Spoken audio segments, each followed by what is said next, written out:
everybody, and welcome back to the F1 Esports Series Pro Championship 2022. It's Event 2, Race 5, happening this evening around the amazing Spa-Francorchamps circuit. Yesterday, we had some amazing battles around Austria, plenty to digest in this qualifying show. Now, next to me, we have two empty sofas, which we need to fill. But it's not with the normal guests. Let me introduce you to them right now. We have Hayden Gullis and Maxine MXM! Yeah! Here we go. Oh, speedy. Wow. Fastest last sector there, guys. Well done. Sit down, have a seat. Welcome. Maxime, first and foremost, welcome to F1 Esports. Thanks for having me. Can you give me your sofa rundown? I've asked the guys previously. What do we make of it? Sort of a rating out of 10 as well, please. Ooh, rating out of 10. Then I have to go for 8 out of 10. Wow, people really think it's comfier than it is. Welcome to the show, though. Are you looking forward to seeing some quality action and, of course, the race around Spa later today as well? Yeah, I'm looking forward to it. Of course, the best drivers in the world competing against each other. It's going to be awesome. What could be better? And welcome back, Hayden. I'm back. I had a walkout this time and I didn't fall over, so I'm very happy. Yeah, there was a lot of speed coming down there as well. I was scared at one point. Very impressed. Of course, yesterday we have a lot of action to digest. Austria, I thought it was a brilliant race personally. What did you make of it? I thought so as well. Not here yesterday. Kimchi replaced me, but I'm back. But yeah, a really great race. Battles, I think, throughout. Obviously, the changing conditions as well really added to it. And Thomas Ronhaar, first win of the season. What a result. And all of that started in qualifying.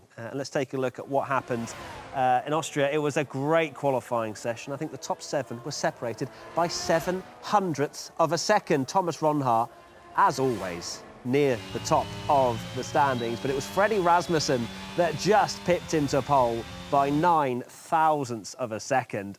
And Ronhaar, well, in that image, looked like he'd qualified P20, but still front row, and Freddie Rasmussen, of course, completely and utterly unresponsive. But those two were on the front row, and they gave us such a good race, didn't they? Yeah, no, the race was amazing, but also like quali. Freddie said he took it easy in the last sector. I know, what was that about? I took it really easy, and he was like 700 slower than the fastest last sector we'd seen. That's not easy. Like, it's still like on top of the performance. Any one of us in that simulator, we're going, clinging on for dear life. We're a second slower in that last sector, but he took it easy. He took it easy. I'm not so sure about that. But yeah, a great qualifying session from Freddie, from Thomas Ronhaar. We've seen it so much over this season. Those guys are absolutely rapid. And the gaps between the drivers. Austria, such a short lap. And it's no surprise we got such close gaps. And this was what happened in the race. A rare mistake, as Freddie Rasmussen called it, at turn 3, lap 1, which allowed Ronhaar to steam up the inside, potentially where he lost the race, according to Freddie. But we'll dive into that a little bit later. As Ronhaar, well, we spoke to Romain Grosjean, didn't we, before the show yesterday. And the one thing he asked of his drivers was to sort out their starts. And boy, did Thomas Ronhaar sort out his start. Freddie Rasmussen came back at him. Of course, they both pitted on the same lap when it went to dries. And then they fought brilliantly. But Ronhaar wasn't going to allow Rasmussen to lead from the front, going back through once again on lap 20. And then I believe we're going to fast forward very shortly. Here we go to the penultimate lap of the race where Ronhaar breaks early. He breaks early, he gets the DRS. Rasmussen gives Ronhaar more space on the outside. Probably not the same as what we're going to see on the last lap. But is that Freddie Rasmussen being a little bit too polite, Hayden Gullis? I think so. I think that we've always seen that from Freddie Rasmussen. He's a very polite driver. He likes to keep it clean and keep, no contact at all. Whereas Ronhaar, I wouldn't say he was dirty there. He just left Rasmussen just enough room, but also gave the choice, you're going to back out of this. And Rasmussen took that option and, lost him the win. And of course, Ronhaar, he's going to do everything he possibly can to win his first F1 Esports race, which he did.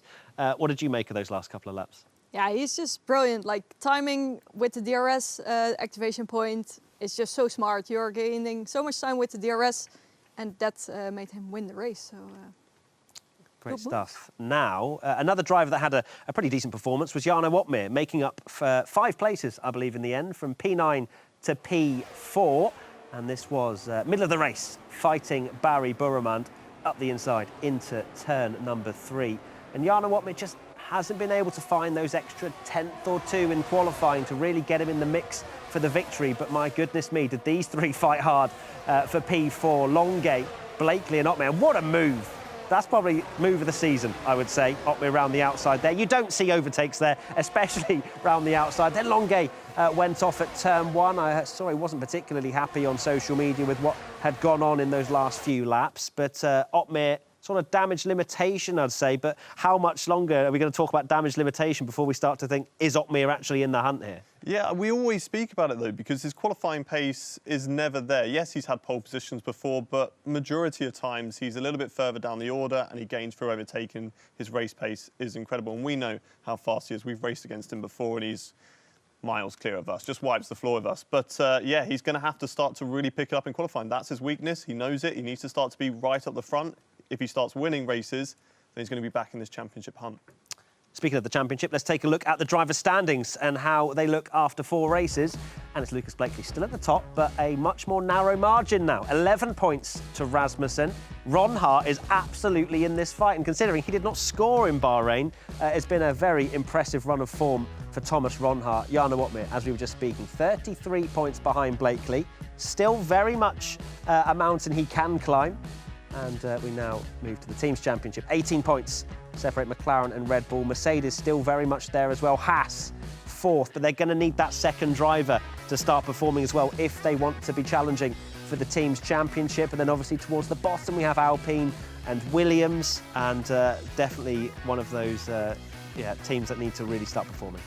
Yeah, but it's good to see everybody has scored points team-wise in the F1 Esports Pro Championship. So that's really good to see. But yeah, from the driver's perspective, Thomas Ron Hart, he's doing what I said about Jana Otmar needs to do. He's just being consistent at the top, qualifying at the top, finishing in the top 2, top 3 positions, and then that's going to help you win a championship. Fredrik Rasmussen as well. Obviously, he's doing the same sort of thing. Lucas Blakely leading from the front.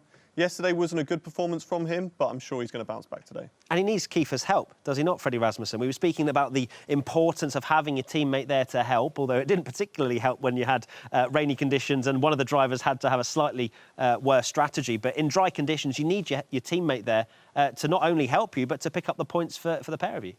Yeah, you can't win a driver championship alone. Like, of course, driver championship can, but the team championship, you need 2 drivers to perform consistently at their best.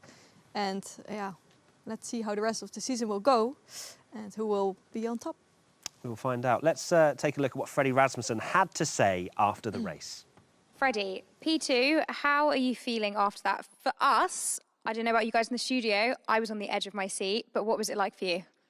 I'm pretty disappointed with that. I had a rare mistake on lap 1, which probably ended up costing me the race in the end. I tried to overtake on the last lap, but it didn't work out. He played it well with the DRS, so well done to him. I know that it's not the result that you would have wanted, especially considering you started on pole, but how enjoyable is it to actually have those battles on track and to be able to go wheel to wheel with your competitors? Honestly, it's not very enjoyable, but yeah, the racing is not very clean, but it's all right. It's fun. Okay, and reflecting on the day as a whole then, as I said, started strong with the pole position. Are you able to take away some positives from this day at least? Yeah, for sure. I think our pace is better than the first event. So we'll just have to keep working at that and get some more poles and hopefully some wins. You have lots of experience behind you, so I have no doubt that will be coming your way very, very soon. But looking ahead now to the next couple of races that we have coming up for Event 2, how are you feeling? How are you and the team going to regroup so that you can come back stronger? We have 2 more races tomorrow, or not tomorrow, but this week. And then we're going to go back home, work at it, practice a lot more, and then come back and do it all again. You can't deny that Freddie Rasmussen doesn't tell the truth. Because, it must be great racing against Jacob. No, I don't really enjoy it, actually. I think he'd rather just clear off in the distance and win every race. But Freddie there, very self-critical, you have to say. He's picking up brilliant points over the last 2 races, but for him, it's not a victory, so it's not the absolute maximum. Yeah, I think that's the difference between a driver who, like Thomas Ron Hart, coming into this, a new season for him, being a rookie, getting wins and podiums is going to be amazing for him, but Fredrik Rasmussen, wins is the only thing that he wants because he's been there. He's done that for so many years now that, you know, getting a podium is just normal for him. So he's going to be really trying to push to get those wins. I think looking back at Thomas Ronhaar's POV, he's going to look and go, okay, maybe there was space there for me. Maybe there's something more that I could have done to manipulate the other driver. But yeah, he needs to take that on board and progress over the rest of the season. Absolutely. Let's take a look at some of the social media reaction from yesterday's race. And first and foremost, we have Almeida coming in with by far my favourite F1 presenter. Now, I thought this was Tom Deacon, but then I saw the arrows. It's, of course, Kimchi the dog. What a good boy indeed. It was great to have a dog on the show, something I did not expect coming into the studio. And we have another dog tweet from Killcry_. Very focused dog. Both dogs seeming to be falling asleep during F1 Esports. Not sure what to take from that. But look, maybe we're not just appealing to... just your voice is so soothing. That's it, dogs, right? Oh, thanks, Hayden. Yeah. Soothing. Not sure that's what I'm going for. But anyway, Swift Zambi. Dude, that Haas. What mind games against Red Bull. A slow burner, that one, but last 2 laps were insane. Fair enough. All right, slow burner. I thought it was quite a good race, actually, but no worries. Appreciate you coming with that, Swift Zambi. And then finally, Alex coming in with, well done, Thomas. You showed a lot of potential a few weeks ago, and I'm pleased you've now won an F1 Esports race. Now, Maxime, this is obviously speaking about Thomas Ronhaar. Do we think that he is now going to step up a level here where he's got that win out the way? Is it going to be the Ronhaar show for the rest of the season? I don't know, the pressure is off. Like, it's still his rookie season, so the small mistakes need to go, but he's not making that many mistakes anyway. So if he just performs like he is doing now, I think it can be a very good season for him. Absolutely. Now, I want you to get involved in the Twitch chat if you're in there. Get involved in the comments or hashtag F1 Esports on Twitter. Now, we have Hayden, we have Maxime, and we have another guest to introduce you, but unfortunately hasn't brought the special guest he brought last time. It's Tom Deacon! Guys, thank you very much. Thank you. Right back at you. Oh, is he going to stumble? No, he didn't. I'm not going to say hello. I'll just go over to my... No, please. That'd be great. Thanks, mate. In a bit. Take care, yeah? Thanks. See you soon. It's great to be back. Tom, great to have you back. First and foremost, where's the dog? Why have you sent me so far away? I feel like I'm being punished because my dog's not here. I feel like I talk to you here this way. Dog's not here, mate. Dog's not here for the simple reason she loved her experience yesterday, didn't get signed up to continue coming back. Contracts are being negotiated, but yeah, listen, it was great to have her on board, and I think she added a lot. She added more than some, you'd have to say as well. But are you referring to me there a little bit? No, that's just you talking. OK, wow. But sad to not see Kimchi. Yeah, no. Thought you might have got in the dog bed potentially next to Hayden, but unfortunately not. I was tempted. The more you talk, your soothing voice, Matt, does make me a little sleepy sometimes. Oh, I love you so much. But Tom, yesterday the action was brilliant. I didn't think it was a slow burner like that tweet. I actually thought it was a pretty good race. What did you make of it? Yeah, tweets taken with a pinch of salt. That one, a hefty tablespoon. It did have a bit of everything, and I think that you look at the Twitter afterwards, people like Nicholas Longay not quite happy with something. That was a tweet that we didn't put it up on the screen. He said, I'm just going to leave this here, a little bit of telemetry. I don't know which driver he's referring to, so it was spicy in different areas of that race, and like it's already been mentioned, Thomas Ronhaar getting that win, and how unhappy Freddie was. I mean, what more do you want? This is perfect entertainment. It certainly is. We've got more entertainment on the way. Spa, of course, now. Let's turn our attentions to the 7.004 kilometre track. Maxime, your favourite track. Why? Why is it number one? It's just beautiful, and all the elevation changes, the corners are just so smooth and nice. It all makes sense. It very makes sense. And it's just non-stop. You just have to focus all the time. It's very technical, but if you nail a lap, it's very rewarding. So have you ever nailed a lap round Spa, Hayden? Well, maybe, in your experience? maybe once, yeah. maybe. It's a difficult track, in all fairness. There's a lot of runoff area that you can use to gain time. So you want to run your car with that wheel over that white line. And if you overstep it, you're going to invalidate. And these guys, you know, they are the best of the best. And to gain that lap time, you have to be on the edge. So we could see some invalidated lap times today of them just pushing a little bit too far. We certainly could. Now, let's take a look at the quali format. If this is your first quali show, welcome. Great to have you here. Settle yourself in. And there is the layout, just like normal Formula One. 80-minute session, the 5 slowest get dropped out after Q1, another 5 after Q2, and then it is a top 10 shootout for pole in Q3. Now, let's take a look at what 2021 looked like And it was David Tenitzer on pole, ahead of Freddie Rasmussen. Danny Beresnay, look at him up there in P5. Come on, Danny. We need to see that again today. And Lucas Blakely, crucially, did not get a lap time in last time out. So we will see if the pressure gets to any of these drivers. Who's your pick, would you say, Maxime? I think Freddie wants a win very bad, so he needs to start on pole, keep clean, and just drive off. Freddie, you?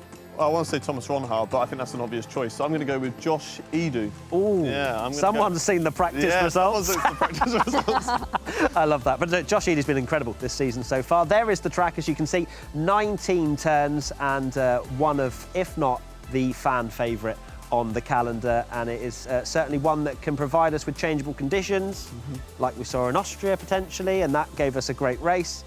So I'm really looking forward to this. And despite the fact it is 7 kilometres long and has 9 more corners than Austria, although I would argue 10, how is turn 2 in Austria actually a corner? How is it still going to be that close? It's a really long lap. How are they still that close? It's just F1 Esports. These guys, there is nothing to separate them. A bad day for an F1 Esports driver is 2 tenths off the pace, and that's just so tough to beat. I'm about a second, maybe even more. Around here, I think I'm like 2 seconds off the pace of these guys. You know, I'd take that. But for them, 2 tenths off the pace is off the marks. That's out in Q1. Bad day at the office, 2 tenths. I'm not sure about that. Are you, Maxime? I'm more. As I would be happy to be 2 tenths of them. Like, it's so good. But yeah, of course, we talked about margins. You have to push very hard for a nice lap time here. If you push too far, you won't have a lap time at all. So you have to. As we saw with Lucas Blakely. Yeah. So there you go. Let's take a look at the driver lineup then, shall we? For the first page. And look at that. Danny Beresnay is back, so we're going to hopefully see the dream happen for him, because it's been sad to see him being knocked out in Q1.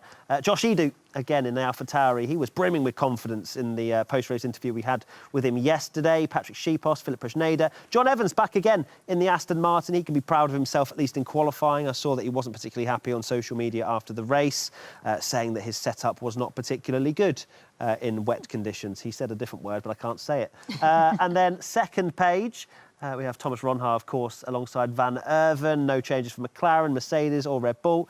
And then Williams there, Haddad and Clay. But worth mentioning Ferrari as well. Didn't get onto that on the first page. Brendan Lee, not in the car, but Donoso is. What do we make of that? Yeah, I mean, Ferrari this season have been chopping and changing their team lineup quite a bit. Obviously, the first round, I think we didn't see David Tenitzer in the car, and obviously he's world champion. And then the next race there, switching them up. So I don't know whether that's just Ferrari just focusing different drivers on different tracks to try and get as many points as they can for the team's championship, or, you know, Brendan Lee, as you know, he's not doing enough PR as we usually see from him. So we'll have to wait and see. Oh, I love it. And Tom, Brendan Lee, what do you make of his non-appearance for Spa? Well, I find it very interesting. However, he does have time to watch his teammates and message me at the same time. He just DM'd to say he would like to do a collaboration with Kimchi. He's a big ultra marathon runner, loves his running. Kimchi likes running. Watch this space, it's going to happen. However, I will say, and I know you were going to get to me in a minute and ask me who I think is going to be on pole today. But I think... Not bitter. No, not at all, mate. Not at all. It's a whole day to go. Brendan Lee, not racing. Fab Donoso comes in, and he is looking for redemption from last year. I reckon he's going to be at the top 3. Do you? So I'm not even putting him on Who's pole. on pole? Who's on pole? It's got to be the big hitters. No. You can't go, oh, you didn't ask me who's on pole, and then not give me a pole person. Well, I was going to say Donoso, but then that would be cray-cray. So I feel... Do you know what? I'll put it out there. Redemption, it's happening. Fab Donoso, let's go get it. OK, perfect stuff. Thank you, Tom Deacon. As you can see on your screens, Q1 is underway. But as you also will know if you've watched Quali, it's going to be intermediate time. And it is definitely dry out there, as you can see. And they will just be running through, making sure everything works in this session. No other reason. Still think there should be an intermediate tyre championship just to fill these first sort of 3 or 4 minutes. Tom Deacon, actually, is the perfect fill. I'm going to come to you all the time. The perfect fill. What's there I am. The Book of Knowledge saying? The Book of Knowledge is saying quite a lot, actually. It is obviously about time I mentioned Williams. Alvaro Carreton not racing today, taking a step back. Will this help them double their points to 2 today? I don't know. Pace is there, not maximising times under pressure. That seems to be the big problem. Shanaka Clay said, compromise from the start. If you don't qualify well, it's a mountain to climb. So they are hoping today to get into Q3 and really give themselves the best chance. So you went with Rasmussen, you went with Ron Haar? No, I went with Edu. You were going to go with Ron Haar. Yeah, with Edu, sorry. Can I take Ron Haar then? Yeah. You can take Ron Haar. Okay. All right. Who do I get? Otmir. Okay. Ooh. Let's channel the Otmir. You know, I think he needs to. Oh, there he is. Look at him on the intermediate tyre. Looking really good, actually, has to be said on those intermediates. But yeah, Jarno Otmir needs to turn it on, as we've said. He's just slowly falling back in this championship, and I know he'll want to become the first ever 3-time F1 Esports champion that we've seen. And doing it back to back to back would be quite the achievement. But Freddie Rasmussen, who's never won a title, surprisingly, so strange as a driver anyway. Of course, he's won constructors with Red Bull, but Freddie has just not been able to take that final step. But he's always been one of those drivers that goes, no, I'll let the team. You know, for example, I think he was in the hunt a few years ago and sacrificed his seat for someone else in the final race. Well, no, don't do that, Freddie. Please race for us as well. Like, come on. But Freddie is all about the team, just trying to maximise the points, which is obviously quite a good mentality to have, Tom Deacon. It is a good mentality to have.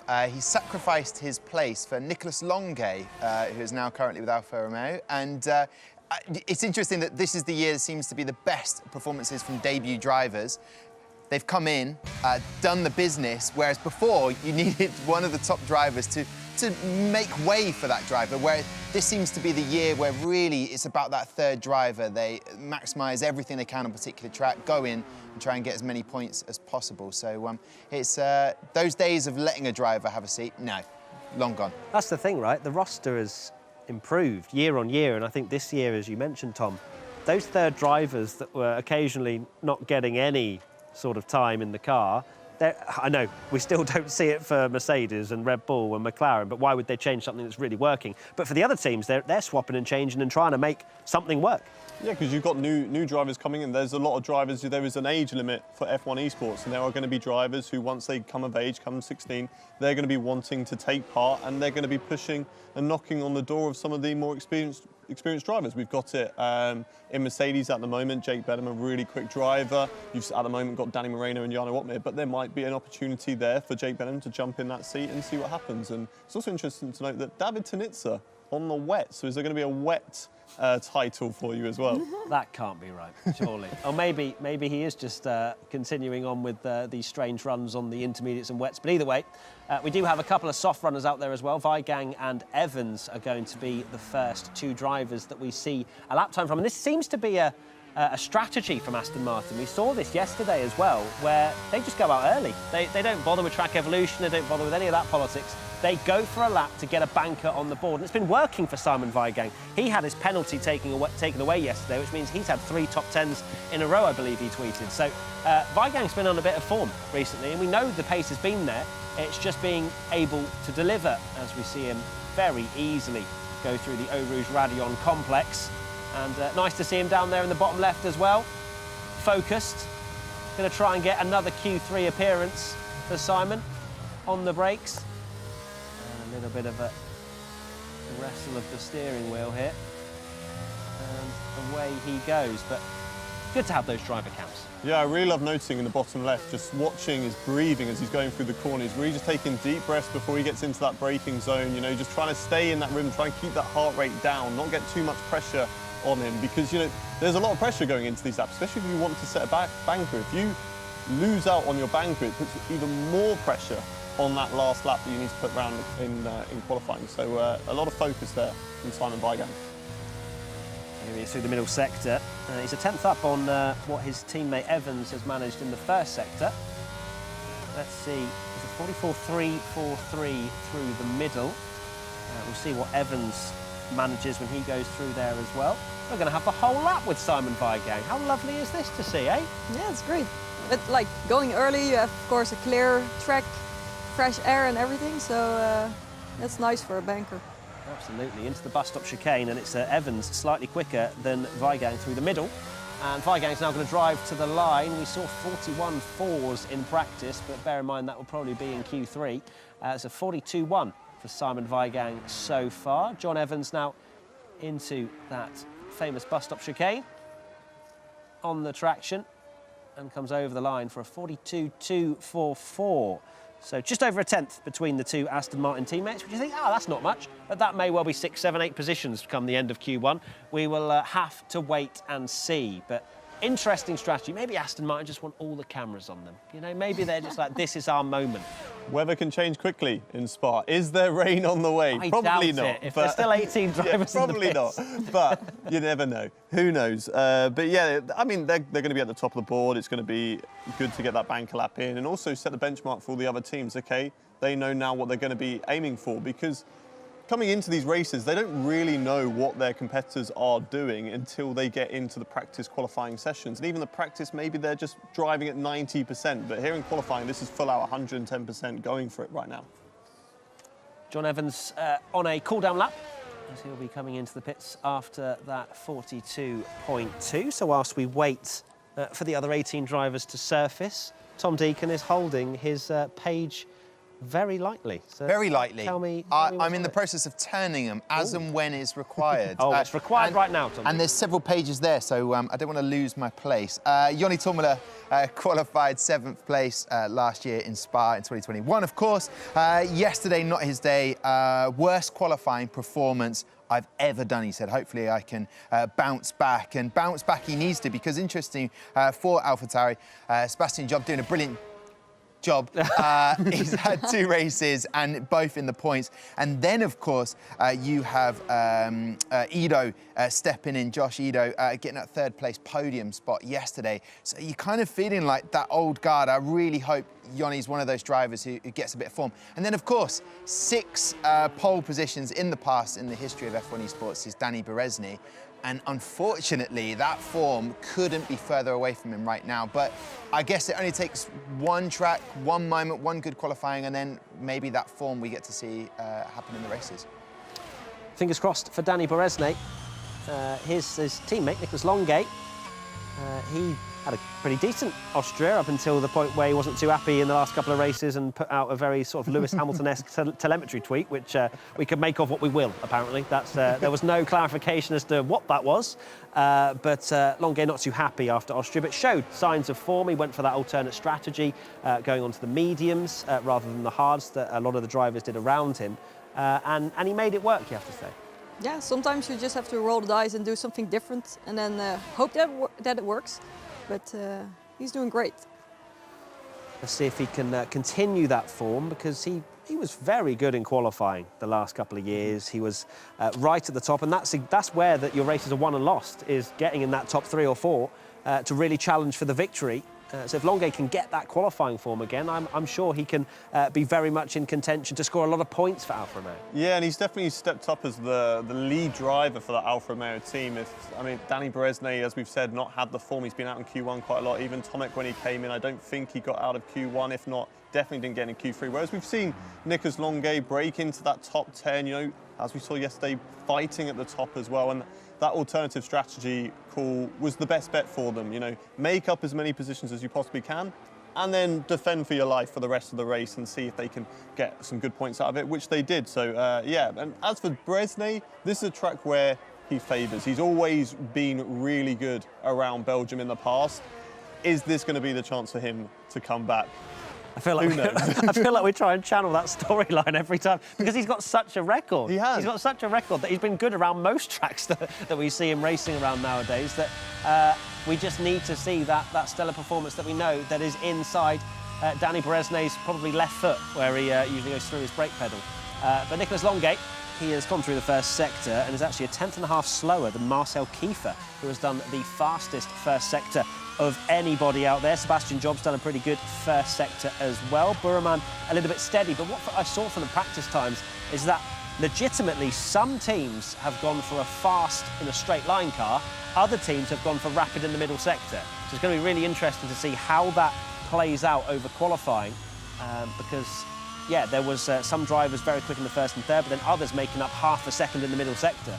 So it's going to be very interesting to see how these drivers play it. Nicholas Longate through the middle sector, fastest of anybody, a 44.232 in that middle sector. Danny Berezny has had a very steady middle sector. That's 0.4 slower for Danny than Longate. Marcel Kiefer, 3.5 tenths slower than what Longuet's managed. So again, Kiefer fastest in the first sector, but not the middle. It's a 44.200 for Burman through the middle. That is the quickest we have seen so far. Here's Nicholas Longuet then, driving to the line for his first lap in Q1. It's going to be a 42.050. Taking him to the top of the pile for now. Danny Beresnay, that's not going to be a time he's going to write home about. Marcel Kiefer goes third fastest with a 42.2. Barry Burmand in the McLaren Shadow car. P2 for Barry. So Nicholas Longuet still the fastest. What about Jarno Opmeer? Only manages 7th with his first lap, 42.284. Simon Weigang is third at the moment, and in the pitch, Josh Ido, has gone into P4. Daniele Haddad only manages 9th. David Tanitsa, the F1 Esports champion. Where does he go? P6. Freddie Rasmussen, P6 as well. So interestingly, Nicholas Longuet, with the earlier lap time, has done the fastest so far. What about Lucas Blakely? Where does he go? He goes to the top of the timings with a 42.026. No one has dropped into the 41s just yet. Will this be Thomas Ronhart? Will he do it? Not sure about that when I'm looking at his sectors, unless he has a brilliant last sector. The Haas driver getting his first victory, and it is a invalidated lap time for the Haas driver. And all of a sudden, yesterday's race winner, bit of pressure on his shoulders now. Yeah. We thought the pressure was off because he got the win, but... It's our fault. Is that what you're saying? It's our fault. There's no pressure. Invalidated lap. Yeah, he's got the race win now. He's like, my job's done. Don't have to worry about it anymore. We can relax for the rest of the season. Oh, there we go then. So Ronhart has one attempt. It's a very long in-lap, as you would imagine. So that is only going to give him one attempt to try and get out of Q1. What does he need at the moment? He needs a 42.4, which I'm sure is in his locker.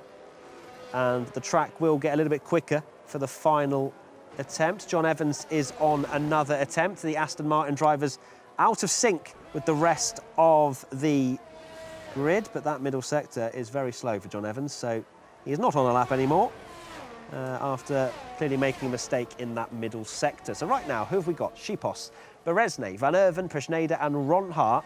Your bottom 5. Danny Moreno is on the bubble as well. Yeah, I think we may have spoken a bit too much about Danny Beresnay there. But it's not over yet, OK? We still have time. He actually matched his teammate in the last sector. He was, I think, like 6 tenths off in the first and the second, but we can take the positives out of that last sector there. Yeah, Danny Beresnay, not good so far, but Danny Moreno, one that's definitely going to have to watch, and also Jarno Opmeer, not too far away from that drop zone. And we know how quickly things change in that last lap there from all the drivers. So Jarno Opmeer is definitely going to be one to watch. And we also know how dangerous my words are when it comes to predictions or anything. Yeah. There's a lot of jinxes in this voice, and unfortunately Jarno Opmeer, who I predicted for pole, is down in 12th, as you say. Donoso doing a reasonable job in 11th for Ferrari. Where is his teammate at the moment? I'm just having a look. Donoso, Tanitsa is in P8. Yeah. P8 for David Tanitsa. It poses the question, Danny Beresnay, a lot of records, not records, but he has a good statistical book, if you were to go through it, right? Does it mean that everyone's got better? Of course, like F1 22, it's a bit of a reset, I feel.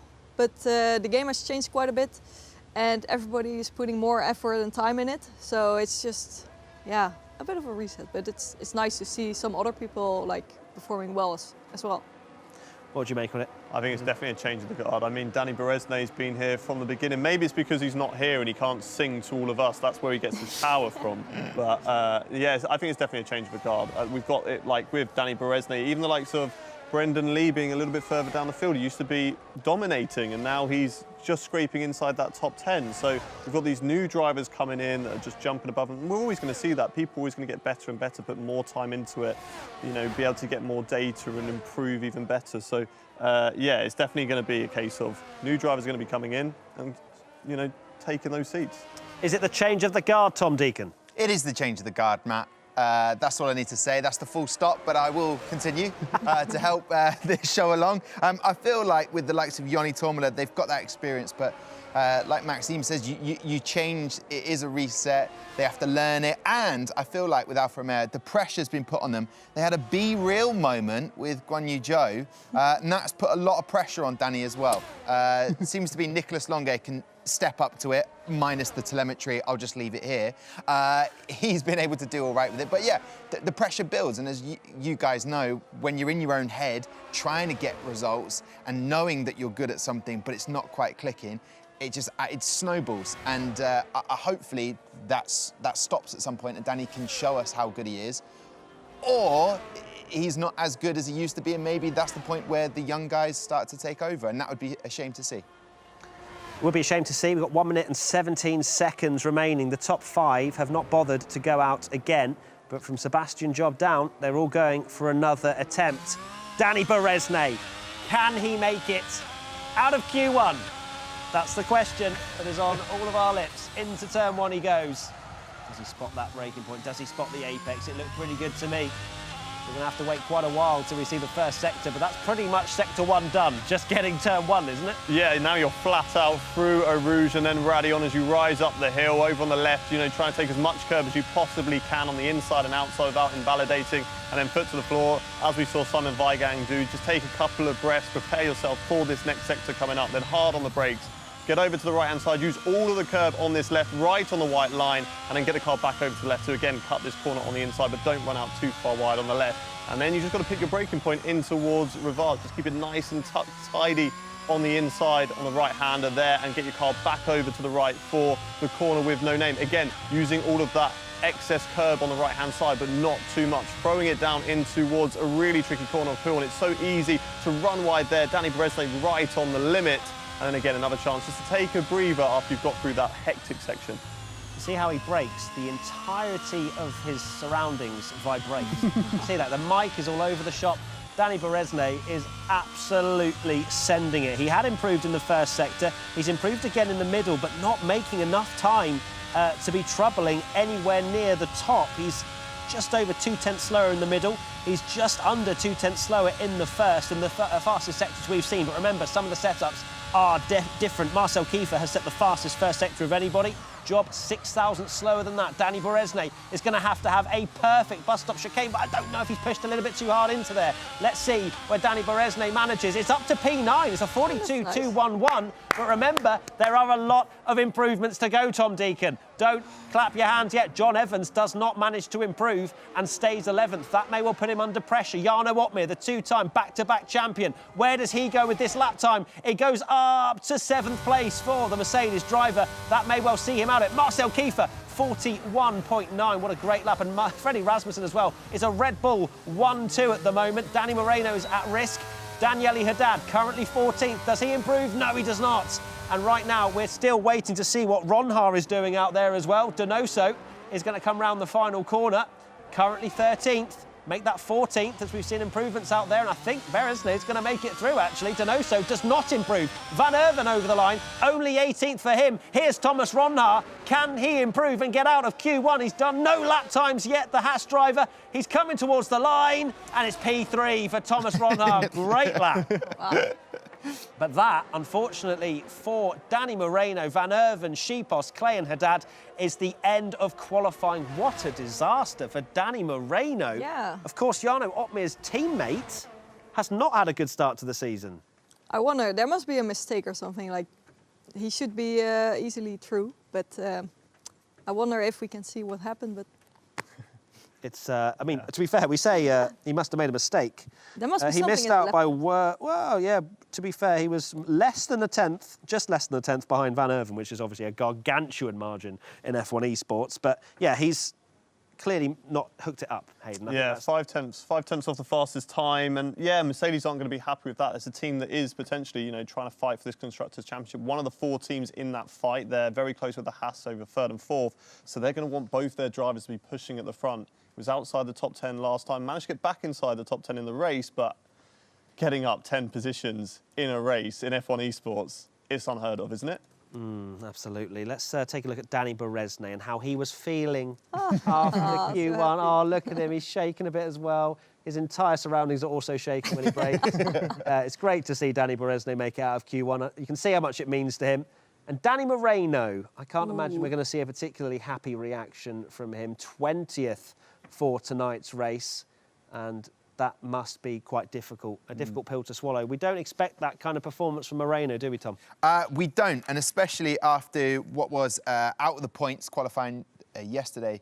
Started off in P12, got some points, finished the race in 8th. And Jarno going from P9 to P4, I think they felt like, hey, there's a bit of momentum here, and then just crashes back to reality. It's all on the shoulders of Jarno to get as many points as he possibly can for the team championship now. And your pick for pole, Donoso, just scraped through in 15th. So how happy are you that he managed to get through? Scrape through. Listen, all you need to do is get through, like Danny Berezny. And Fab, look, it's the redemption hour. I'll tell you what, I am disappointed, and I feel like anybody is a Williams fan as well, but for Shanaka and Daniele, going out in Q1, it feels like it's a season that needs saving. You grab me by the scruff of the neck and just going, how can we give ourselves the best chance? And it's disappointing if you're a fan for them. What's going on at Williams? Because I've seen their setup in their factory. It's decent. It's not like they don't have the facilities or anything like that, or putting the money in. Where do you think they're going wrong? Is it the actual sort of transfer window and securing a decent enough driver? Is it not having a development programme around them? What's going on? Maybe it's what you've exactly said, the right drivers in the right place, potentially. But these drivers, I mean, how much did they miss out by? 4 tenths off the fastest time, 3 tenths off the fastest time? It's not a lot at all. So who is the right driver to step into that place who's always going to be consistent? I mean, these teams are going to be looking at the likes of Thomas Ronhard coming in, and maybe these other younger development drivers who are sitting in a 3rd seat for one of the big teams. Maybe they want to try and tee them over with, hey, you can come over to our team. We're going to give you a drive for the full season, and that might be what they need. We'll see. We'll see if any improvements come from the Williams camp. As you can see, Q2 is underway, and we've actually got soft tyres, but they will probably be used sets of soft tyres. Of course, the top 5, at least before the final runs of Q1, didn't go out again, so they will have saved a set of softs if they need them for Q2 or Q3. You'd imagine they'll go for at least 2 bites of the cherry in Q2 just to make sure that they make it through. Here's Simon Weigang. As we've said, very impressive so far this season. He's been quite happy with his drives, and he just wants to keep stepping forward. He's not afraid to go for a move and he's not afraid to tell people what he thinks as well, is he? And he's out there early again, as you can see, but there's quite a few outlaps, as we can see. John Evans, his teammate, making it through again, which is a confidence builder. Yeah, it's great to see who's going through, and yeah, I wonder how small the gaps will be for here. Like the bottom 5 people who are going out, it will be such a small margin. That's what this quali show's all about. That's why people tune in, because it's chaotic, and sometimes it decides the race right here and now. Because if you're not in that top 10, you are going to be, unless you're Jarno Opmer at China, not going to be winning the race. So here's Simon Weigang. He started his lap time. We've actually got a few people in the pit, so I wonder if that particular graphic we just saw was wrong. But we've actually got just 2 drivers on an outlap at the moment, and well, one of them actually. One of them's on a lap, and it's Simon Weigang into sector 1. 29.864, Prishneda 29.852.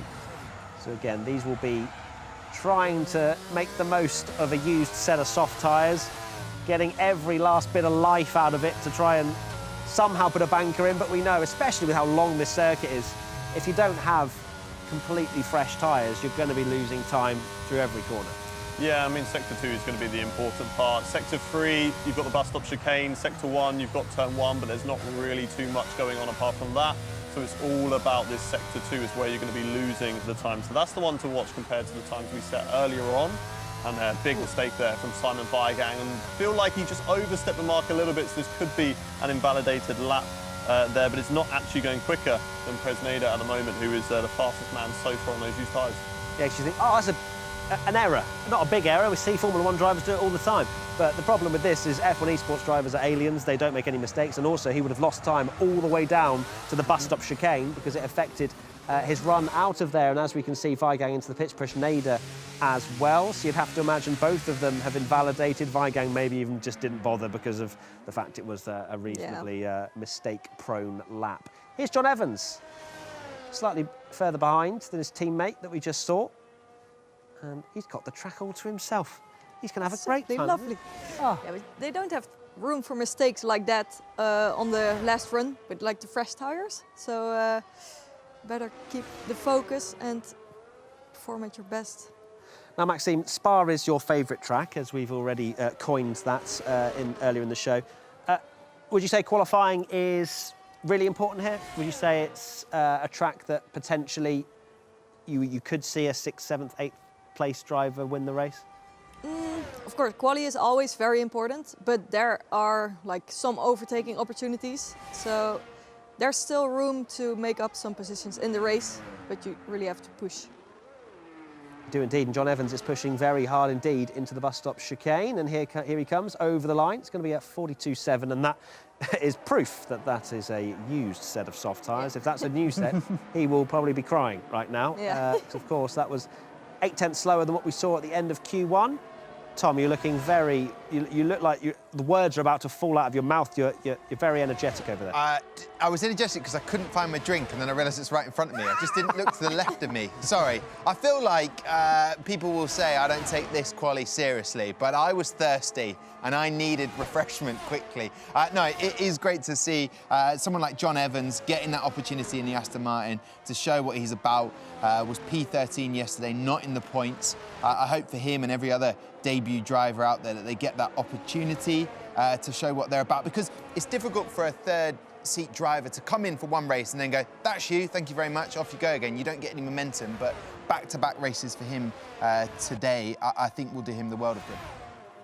Certainly, and we've got a lot of drivers on an outlap now. You'd have to imagine these will be a fresh set of soft tyres onto most of the cars. Of course, the Aston Martin drivers slightly out of sync, but Weigang has just left the pits as well. I do like seeing the box with you, Tom, in, because it looks like your guest has just left you. I know, but that's a frequent look. Do you know what? We haven't mentioned him too much. Is good old Job, aka Sebastian Job.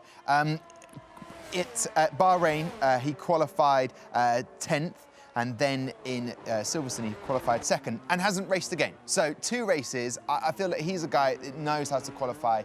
And I strongly reckon he'll be getting into Q3 and will be there or thereabouts for the points again. Not the pole sitter, but just someone who can and is very, very consistent. So he is an average of finishing 6th in quali at the moment, and I expect that to go up today. The Tom Deacon forecast. Yeah, a little forecast every now and again. Marcel Kiefer, not taking yesterday's quali into account, 11th. That's not what you expect of Marcel Kiefer and that Red Bull team, with all of the facilities around them. I know I sound like I'm having a go, I'm not, but you expect more from Marcel Kiefer in terms of what he can do. I don't know why it hasn't clicked so far this year.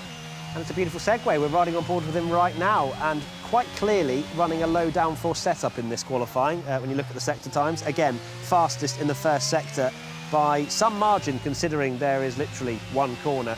He's a 10th clear of anybody else out there on track at the moment, but this middle sector is where he really has to dig deep and make sure he doesn't lose too much time to the other drivers that are clearly running a little bit more downforce to tackle this middle sector. Marcel Kiefer needs a good qualifying performance. He was great at Imola, but it was, unfortunately, it seems to be a one-off from what we've seen so far this season. Can he perform again? Definitely, he's got the history of F1 Esports to be able to be back up at that top. Again, he's showed us earlier on. You know, he was first or second, I think, with Fredrik Rasmussen in Q1. So the potential is there. But, you know, he has to keep that consistency up. That's the main thing about F1 Esports. You can be really, really quick. You can be setting the timing screens alight, but if you can only do that once, it's not going to help you here. Marcel Kiefer driving towards the line. What's he going to put on the board? It's a 41.909. That's a very nice lap from the Red Bull driver. The same as what you did in Q1. Yeah. The consistency. That is, I mean, that is to a T, isn't it? What about Danny Beresnay?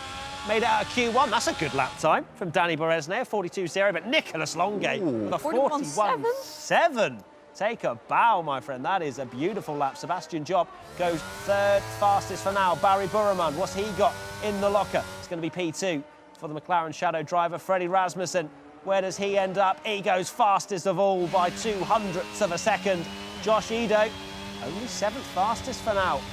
42.013, just slotting in behind Danny Beresne. What about the championship leader? Bit of pressure on his shoulders now. Where does he go? He goes third fastest, Lucas Blakely. That's a good enough lap, I would say, to make it through to Q3. Jarno Opmeer goes fifth fastest. That's a bit better from Jarno, putting himself in the mix. Thomas Ronhaar always goes last and always invalidates his first lap. What's going on there? Maybe he's just baiting us and it's just all the Thomas Ronhaar show right now. What about Simon Weigang? Hasn't set a lap time at the moment, goes P5 in the Aston Martin. That's a great lap from Simon, once again showing he has got some speed on this F122 game. Thomas is just making it as exciting for us. It's all or nothing. Fair play. And then we have to see if he can just surprise us with another top 5, top 3, maybe first. Maybe higher. Maybe he'll make it as hard as he possibly can and then just stick it on pole. But it's he's not making it easy for himself, is he? He's clearly struggling with the track limits. We've spoken about how easy it is to extend around here. What's probably going through his mind? I mean, these guys are so fine-tuned that they're just going to relax. They know what they can do. I mean, Thomas Ronhaar's lap time there was a 1:41.8 before it got invalidated. That will put you up into P4. So he's got the potential to be up there into Q3. But you just have to make sure you don't make that mistake again. That could be playing on his mind. He could drive maybe at 95% on the next lap, and that could put him in that drop zone. So we will have to wait and see. Q1, a little bit easier, but Q2, Q3, it's going to get a lot tighter here. Well, if you're Freddie Rasmussen, you take the last sector of Austria really easy, you still get pole. So he's doing it one-handed, to be honest. It's ridiculous. But Ronhaar, pressure again on the shoulders of that Haas driver. You have to say, he doesn't want to be going out in Q2 if he wants to mount a championship challenge, does he, Tom Deacon, as you take a lovely swing? No, he doesn't. He doesn't, Matt. He doesn't, Matt, Hayden, Maxime. No, he doesn't. Weigang, the reborn man, some people are saying. I'm seeing on the comments, started out at Renault, got selected for them in the pro draft, then moved to Haas, was pretty much their main point supplier, and is doing the same again at Aston Martin. You've got Biancolila and you've got Evans backing him up, but he's just going from strength to strength, Simon, and that consistency. When he got that penalty yesterday at Spielberg, I thought, oh no, this is the dip coming. But he's just, he's got that pace this year. This is the F1 2022 seems to suit Simon, and he's very composed this year, and he's very reserved on his tweets as well. I've noticed I thoroughly enjoyed looking at his Twitter and saying, oh, who is he going in on today? And he's a really big fan of Simon's. Absolutely. He's definitely not a boring person to follow. Oh, no. One of my faves. Marcel Kiefer, first on an outlap, wants to be the first to set their final lap here in Q2. Everybody else in the pits, forget that, Fabrizio Donoso, the other driver not to have set a lap so far. Well, he watched Thomas Ronhaar and he said, right, OK, I've been there since the first championship as Fab, and he's just thought, no, I'll make it look good and get a bit more airtime. Smart move from Fab Donoso. He's leaving it too late, in my opinion. It's squeaky bum time, and I don't like it. That is the best term to describe what's going on here, absolutely. What can Ronhaar do?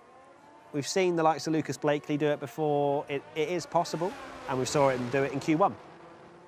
But he has to be putting in a 42.0 at the very least. Yeah. Matt, I was just curious. Maxime, I know that English isn't your first language, and I was just curious, does squeaky bum time translate in Dutch? Are there any other Dutch expressions? Because we know how much F1 is loved in the Netherlands.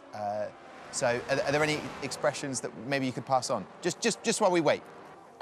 I don't know if you've seen like the video from Red Bull with Max where he was explaining all the Dutch sayings. Yeah. But you have one like putting somebody behind the wallpaper, like the paper on the wall. Okay. It makes no sense, but it's just like when you're annoyed at somebody, you're like, put them behind the wallpaper. Yeah, put them behind the wallpaper. Yeah, that's what we're doing. Well, you wanted one, Tom, you got it. That was perfect. Write that one down. Put Matt Gallagher behind the wallpaper. I'll put you behind the screen in a minute if you're not careful. Here we go, 1 minute 22 to go. It's the business end of this Q2 session, so let's get ready to see what Fabrizio Donoso can manage in the Ferrari.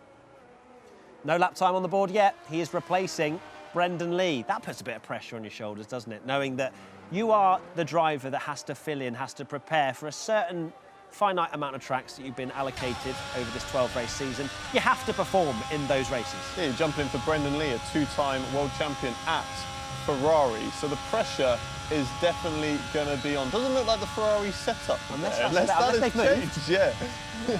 But there's going to be a lot of pressure on his shoulders, you know, taking over from Brendan Lee. This is going to have to be right on the limit, and it's going to have to be a good time because, you know, 42.0 is still not going to be enough, I don't think, because you've got Presneda and John Evans who set times on old, used sets of tyres. So it's going to have to be a really good lap into the 41s. Certainly is. Donoso pushing on hard. It's great to see him working the steering wheel. Look how close he is to the screen as well.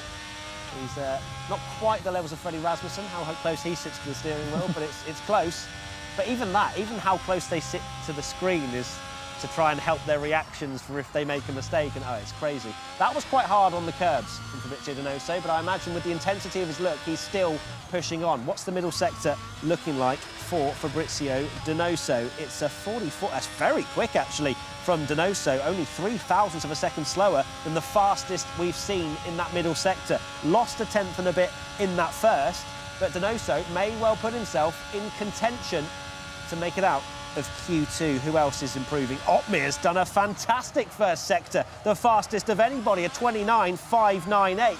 And all of a sudden, Jarno Otmir is showing some speed. Fabrizio Donoso, where does he go? It goes up to P5. That's a great lap, 41.864. Danny Beresne, can he improve on his 42.0? He does, up to P6 in the Alfa Romeo. Will that see him through? We will have to wait and see. David Tanitsa now from 12th up to P3. That's a great lap, 41.7. Now we look to John Evans, currently 14th. What can he do in his second appearance in F1 Esports? Burremand has set a blistering middle sector out there. John Evans, currently 14th, cannot get out of Q2. Sebastian Job, currently P12, goes up to P5. What a lap. There's so many improvements out there. Lucas Blakely goes fastest of all with a 41.6. Thomas Ronhaar, though, has to improve out there. Barry Burman's gone second. It's a McLaren Shadow 1-2. Josh Edo goes up to P3. It's all eyes now on Thomas Ronhaar in the Haas. Can he improve and get out of Q2? Yes, he does. Once again, leaves it to the last second. Ronhaar goes second. Otmir only manages 10th, but just about scraped through. So it's Donoso, Beresne, Weigang, Evans and Presneda that do not make it through. Although I think Weigang was on the lap right at the end there, which might well have seen him out. No, Jarno's out, so that was... That was Weigang, I think, improving. Yeah, it was. Weigang goes up to 10th. Jarno Otmir does not make it through. Wow. Wow. Look Why at did you say his name? That's all on you. Well, he's going to be DMing you later. He did such a good first and last sector, but lost half a second on the fastest time we've seen in that middle sector. And Weigang, even when the cinematics were kicking in, was out there and he'd done a lap. But we can actually see from Otmir how he was reacting after that Q2 exit. Hands on his head. I think that was probably when he was 10th, waiting for Weigang. Yeah, and then you can probably guess what he said. And Weigang knocks him out. And Josh Edo, there he is, happy once again. And all of a sudden, Josh Edo is turning up week in, week out. Yeah, I mean, he had that splash in the pan at Imola last year where he got it on, I think, on pole and then was in the lead for quite a long time and then unfortunately bottled it at the end. But now he's really starting to come into his own. He's up at the front, he's fighting. But I think for the Mercedes, they just completely got it wrong with their setup. We saw they were fastest through Sector 1 and Sector 3, but just losing so much time in Sector 2. And it's you know, you've seen Danny out in Q1, Jarno out in Q2. Mercedes have got it wrong. They have indeed, haven't they, Maxime? We've got Burman, Job, Rasmussen, Weigang, Ronhaar, Longe, Kiefer, Edo, Blakely and Tanitsa. Who's been the driver that's impressed you the most so far in qualifying? Still, like Thomas having like one shot and still being like on top of it is just amazing to see, and it's really good. And the times are so close, even on Spa. Like I didn't expect it to be that close. I suppose there's a lot of straights, aren't there? So, for example, Sector 1, you have one corner to get right, and then it's a long old straight all the way up down the straight as well. So it's interesting to watch this all unfold. We've got one final qualifying session coming up. Josh Edo, he's certainly still in it. He's certainly still there. In contention. Tom, Yeah, I jinxed Fab. I'll take that on the chin. I wasn't going to bring it up, but... And then when I saw Weigang go out as well, I was like, you need to stop talking sometimes, Tom. He made it through, though, Weigang. It's fine. No, I know, but at that moment I saw him go out, I was like, oh, we might have to hide under the desk. Yeah, shame for John Evans, Presneider, not being able to help Alpine get back into those points necessarily. Overall, I think what we can take from this, and I don't think I'm too harsh when I say it, Mercedes probably feeling like Spa can get in the bin right now.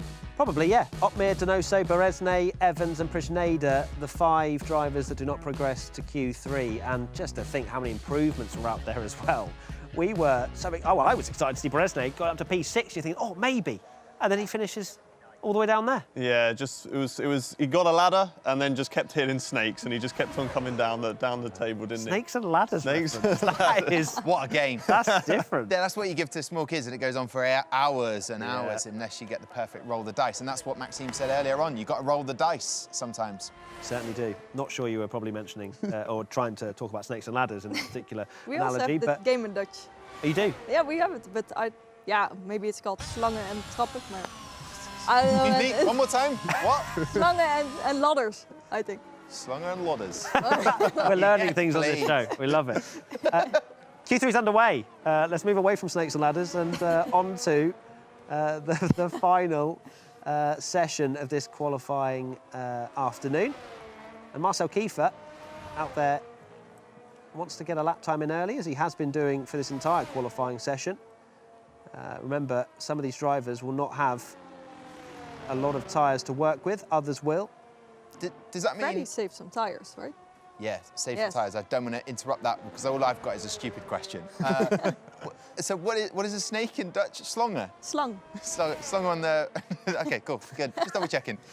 Q3 is definitely underway, thank God. And David Tanitsa is on an outlap, as we can see right here, about to finish his outlap, in fact. So we're going to see some fast lap time. Sebastian Job, the only driver in the pits at the moment, with 8 minutes and 43 seconds to go. Would you change your pole prediction? No. Would you? No. No. No, I'm sticking with Josh. Would you, Tom? Yeah, 110%. However, I did So would I. I did mention Sebastian Job doing a brilliant job, and it's interesting that, you know, with Ido doing so brilliantly for AlphaTauri this season, and obviously there as part of the Red Bull setup. Yesterday we saw him looking over his shoulder to see where Freddie finished, kept checking, which is just brilliant, that competitiveness within 2 teams that work closely together. It would be interesting. Yanni's not there, you know. Sebastian Job doing a brilliant job. I keep mentioning You that. keep saying that I on know, I purpose, try not or- to, but my brain just goes there. Sebastian It's really is doing difficult. a great job. It's really difficult. And of course, you also have Josh Ido, and I think that will be the partnership going forward, potentially. OK, then. I think Marcel Kiefer is actually on a decent push lap right now, 29.667 in that first sector. So let's see what he can manage in the Red Bull. It might be just the fact that his tyres don't really call out for help in that first sector, because it is, as we mentioned, 1 corner, and then he's got a very fast Red Bull underneath him. We'll be able to tell through this middle sector if Kiefer has taken a fresh set of soft tyres in this first run. But he definitely needs to be up there with his teammate. Getting through the Q3, great achievement. Now he needs to push on from there. 44.596 for the middle sector, nothing too exciting, and that would suggest a used set of softs for Marcel Kiefer. Sebastian Job not even bothering at the moment with a banker.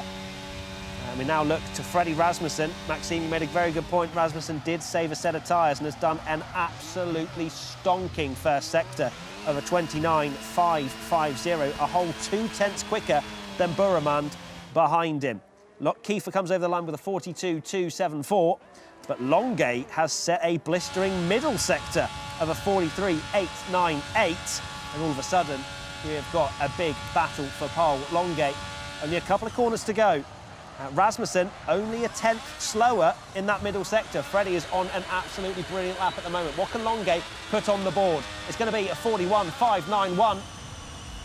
Actually, it's not. It's invalidated. Oei. So, Longay pushed a little bit too hard. What about Freddie Rasmussen? He has got a great lap time at the moment.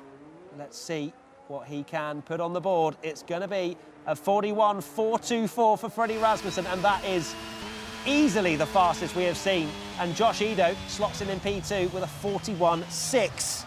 Rasmussen, that's going to be tough to beat. What a lap, a 141.4 putting up there. Edu only able to be 2/10 off of that. The other drivers at the moment are on old new sets of tyres. Barry Brumman again 2/10 off up into P3, so good lap there on new sets of tyres. What can Thomas Ronhaar do? Can he set a lap for his banker this time? No! No, he's invalidated again. Right. How? He is actually Every doing time. one-shot qualifying, isn't he? Simon Vigan comes over the line for P4. Blakely also invalidated out there, as you can see on your screen. So it's Job, who hasn't come out yet. Ronhaar, Longuet and Blakely all have not put a lap time on the board. And that is going to be a bit of pressure, especially for Blakely. His championship advantage has been eaten into over the last couple of races. He can't be starting from P10 for tonight's race. Of course, starting at 7:30 with your wonderful host, Tom Deacon. Tom, anything to add? No, I agree. I've done Okay, it for the last 5 seasons, and yeah, getting better and better, strength to strength. This is the new season, 2022. It's a reset. I've gone away, added to the notebook, and yeah, it's a vintage year. Perfect. Didn't need that full analysis, but you know, we got it anyway. We love to see it. Great to have you, Tom. At least you actually turned up for the quali show, unlike Alex Jakes. Thomas Ronhaar, we're going to see a replay of where he extended, and is it going to be? Yeah, oh, is it going to be on the exit? Left. Oh my goodness me! I mean that is just. Yeah. It's not even millimetres. Yeah. And that looked like it was on. And this is what I was on about earlier, is that you just have to be running it on that white line, but it's so easy just to overstep it. Like you gain, you know, a couple of hundredths, a couple of thousandths, but a couple of hundredths, a couple of thousandths in F1 Esports is so important. It's 3 huge. positions on the grid. Exactly. So you have to do it, but you have to also run that risk. Unfortunately, Ronhaar, again, I'd be interested to see over the other qualifying sessions that we've seen today, where else he did it. Was it always that corner? Was it somewhere else? Yeah. And then we're going to see later on. But this is going to put pressure on. Last time, It was Sector 2 earlier on. Sector 2. Sector 3 last time, apparently. okay, so yeah, so he's just chopping and changing it up where he's invalidating, but it's going to put a lot more, it's going to put a lot more pressure on this last lap now, because to get into the next qualifying session is one thing, but now to come in one-shot qualifying and then put it on pole, it's going to be insane. If he manages to get pole position from here, this might well, the man will have nerves of steel. Yeah, but he did it every time. The last lap, he just formed how he should. So it can happen, but again, like Freddie has already a very good lap. Freddie has already And like that. he has good. like another shot at it, so he will probably improve even more. So it will be Very strong difficult lap though, for isn't it? Thomas. From Freddie to be a couple of tenths clear going into your final runs, that is going to really fill him with confidence. Marcel Kiefer currently 5th, but remember, we've got 4 drivers behind that haven't even set a lap time yet. So Marcel Kiefer, on this one set of fresh tyres that he has, needs to get within a tenth or two of his teammate, does he not?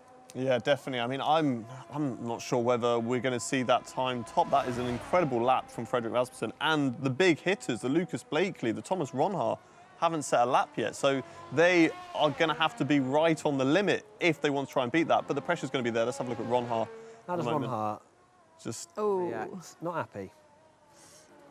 It's okay. He's done it in Q1. He did it in Q2. Yeah, let's He do just it again. has a clean sweep. He just wants to have the highlight reel. He just wants us to talk about him in the main show, doesn't he? Oh, he messed up qualifying every time and still got pole. Let's see if he can produce a decent lap time. Marcel Kiefer also needs a decent lap time. Sebastian Job finally comes out of the pits. 2 minutes to go in this session. And it is really fascinating to see how this all unfolds. 41.4 was the fastest time we saw in practice. So to do that, to perform at that level in the actual qualifying session, that just speaks volumes of where Freddie Rasmussen is right now. Yeah, it's very impressive to see. And now, like, hopefully he can get pole, so I get my prediction right. And then he needs to get it all right in the race as well. Like, don't get pushed off in turn 1. And hopefully we get a nice action. We'll probably get some nice action. Do you even want to be on pole at Spa? True. There's a great run out of the first corner, up the hill, up through Radion, and then into Lecom. So Do you want to be on pole position? I don't know. F1 Esports is slightly different though, so maybe you want to get that first place. But, you know, my man, Josh Edu, he is currently in P2, potential there. Just gain, you know, it's only 2 attempts. It's not much, is it? So easy, should be easy getting pole position. Easy. Easily done. Easily done. Marcel Kiefer is on a lap time right now. What's that first sector going to look like for him? That's where his car has really been set up for, and that is a whole 1/10 of a second up on what he's managed previously, and it is a purple first sector for Marcel Kiefer, but it's the middle part of the lap where he seems to struggle, where the car just isn't fully balanced. But we'll see what he can manage to do. We'll also keep an eye on the other sector times out there. Sebastian Job has now gone fastest in the first sector, a whole 0.002 quicker than what Marcel managed in the first sector. Longuet, a 10th back, currently 9th, of course, with no lap time on the board. Can they all get round this Spa-Francorchamps circuit without invalidating? It's a big question that we're going to have the answer to in a couple of minutes' time. Marcel Kiefer now through the right-hander. He's going to go through the middle sector split now. He's a whole 4/10 up on what he managed previously, and he's got a purple middle sector apparently, which I don't believe. I think that's my timing screen trying to sell me down the river. But he's 4/10 up on what he managed on that 42.274. You'd imagine he might well be slotting in around the Ido, Burremand, Weigang area. But let's see. 1 corner to go for Marcel Kiefer. Needs to get his championship back on track. Marcel Kiefer over the line, it's P5. It's a 41.774. I don't think he'll be too happy with that one. Sebastian Job, no lap time at the moment. He's been so impressive this season. Through the bus stop chicane for the final time in qualifying. Sebastian Job driving to the line. P2 for Sebastian Job. What a lap from him. He'll be incredibly happy with that. What about Nicholas Longuet? Coming over the line, he displaces him and goes up to second. Lucas Blakely, no lap time on the board yet, goes P4. The championship leader will have work to do. Freddie Rasmussen pits, has no improvement left for him. David Tanitsa comes over the line, goes P5. We now await to see Burremand, Weigang, Ido. Josh Ido, where does he go? He goes onto the front row of the grid.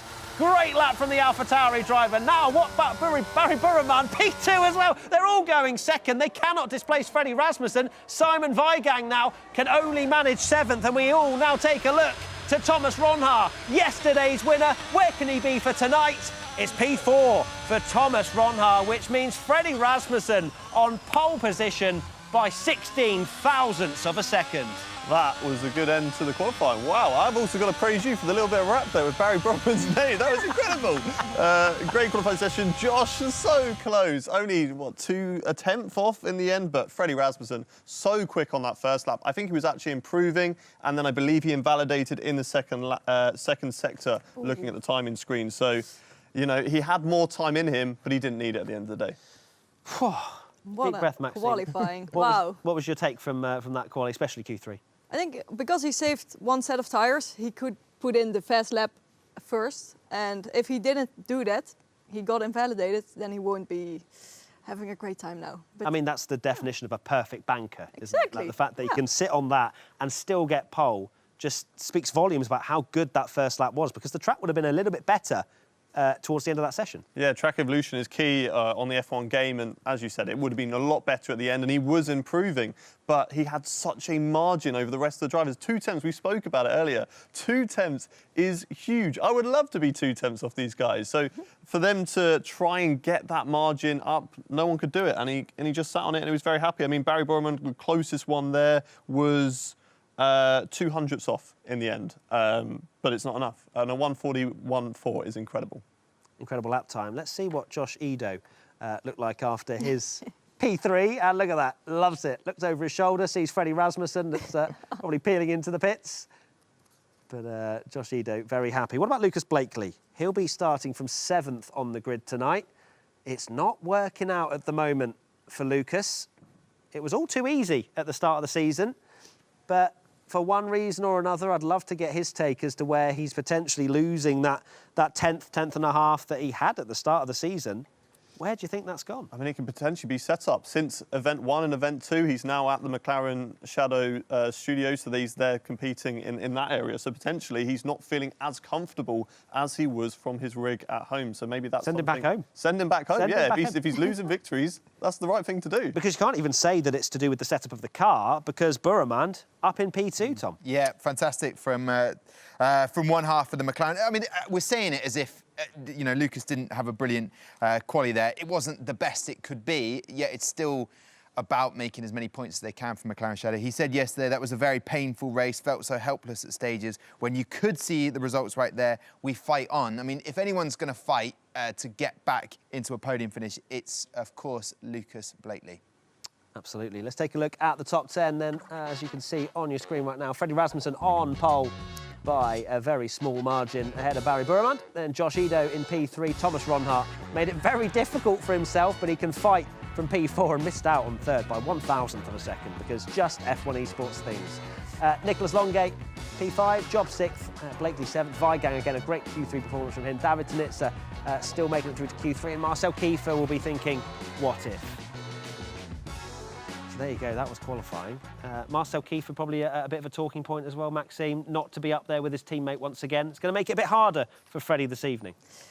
Yeah, but I think Freddie has some good pace and he was improving his lap as well, so there's more to show and we're going to see it tonight at the race. And what do you think, Hayden? What's going to happen this evening? Well, luckily for Freddie, there's not a lot of teammates around him. It's not like he's got Burremand and then Blakely right on his tail, so it's going to be 1v1. Barry Burremand up at the top, ahead of his teammate, and quite a bit as well. So potentially, are we going to see Barry Burremand fight for his first win in F1 Esports? That's something I'd love to see. We'd love to see it. So, tonight, 7:30, that's where you'll see the race around Spa, and it promises to be an excellent one. Remember, it's 50% race, more strategy and more entertainment for you. I want to say a big thank you to Tom Deacon, to Hayden Gullis, and of course to Maxine MXM for joining me on the sofa for this quali show. Thank you to you at home for watching as well, and we'll see you tonight at 7:30. Bye-bye.